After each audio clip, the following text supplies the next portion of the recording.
بسم اللہ الرحمن الرحیم۔ السلام علیکم۔ قرآن مجید اللہ تعالیٰ کا کلام ہے، اس سے بہتر کوئی کلام نہیں ہو سکتا۔ اللہ تعالیٰ بادشاہوں کا بادشاہ ہے۔ قرآن مجید کے اندر ایسی ایسی حکمتیں اور رحمتیں چھپی ہوئی ہیں جنہیں ہم اکثر محسوس نہیں کر سکتے۔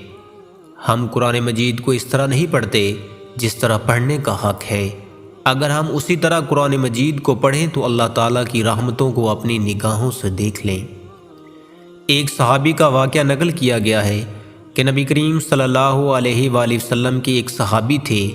وہ ایک رات تہجد کی نماز پڑھ رہے تھے، پاس ہی گھوڑا بندھا ہوا تھا، دوسری طرف ان کا چھوٹا سا بچہ سویا ہوا تھا۔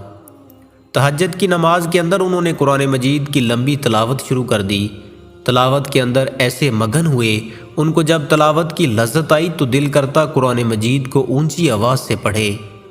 جب اونچی آواز سے پڑھتے تو ساتھ بندھا ہوا گھوڑا اچھلتا اور دل میں خوف پیدا ہوتا کہ گھوڑے کے اچھلنے کی وجہ سے کہیں بچے کو نقصان نہ پہنچ جائے۔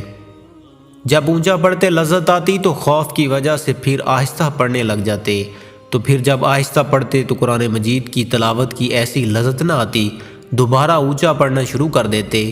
پوری رات ان کے ساتھ یہی معاملہ رہا۔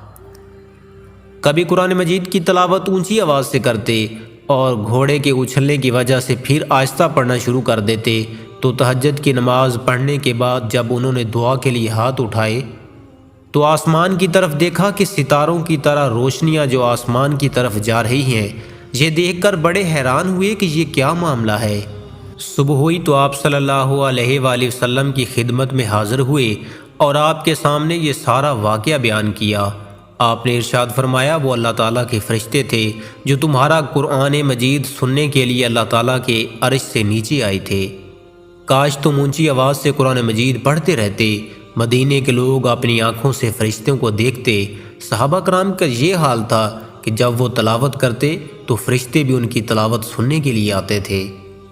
صحابہ کے ساتھ کئی ایسے واقعات ہوئے کہ انہوں نے اللہ تعالیٰ کی رحمت کو اپنی آنکھوں کے سامنے دیکھا۔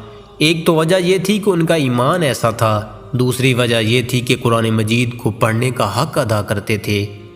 اگر آج ہم اسی طرح قرآن مجید پڑھیں تو ہم بھی اللہ تعالیٰ کی رحمت کو دیکھ سکتے ہیں۔